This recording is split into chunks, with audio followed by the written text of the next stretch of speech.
I don't really see engineering as a job. I see it as just what I do. When I think about a product I'm working on, whether it's a full-on mechanical system through to a kid's toy, I'm always viewing it through an engineering and sustainability lens. As a company, Paku, we really want to bring customary Māori items back into our lives in a really meaningful way.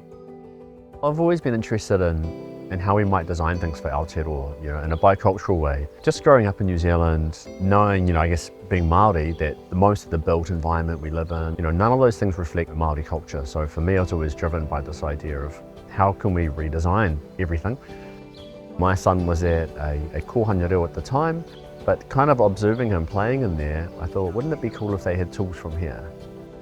Later, I turned up at his house with a bunch of prototypes, and we both sort of just went, well, this is something we got to do. The Paku, they're based on two of the traditional tools that would have been used for hundreds of years before Europeans arrived in Aotearoa.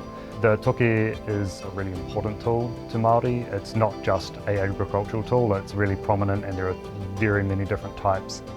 The timo is a very agricultural tool. It would have been shaped from the crook of a tree. I did an engineering degree. Johnson is an amazing artist.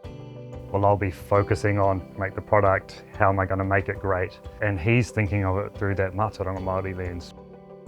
The prototyping was everything from getting in the workshop and carving a piece of wood to 3D printing so many different sizes and connection methods, but it was always informed going back to kids. And we were trying everything from different materials, different sizes, different shapes, and that process of letting the kids just play, that informed the scale, the size, the material. The response, even just to the really early prototypes, was really phenomenal. So for us, it was just nice validation that this is something that Te Ao Māori want as well. So we were like, let's just keep going. I think from an engineering perspective, thinking of our role as kaitiaki as one where it's for the people. So it's not just sustainability for sustainability's sake. It's not just Māori design for Māori design's sake. It's about engagement, like true engagement, it's about true partnership. There's a wider value beyond tamariki. There's this value that many other New Zealanders see these as being something they can connect with.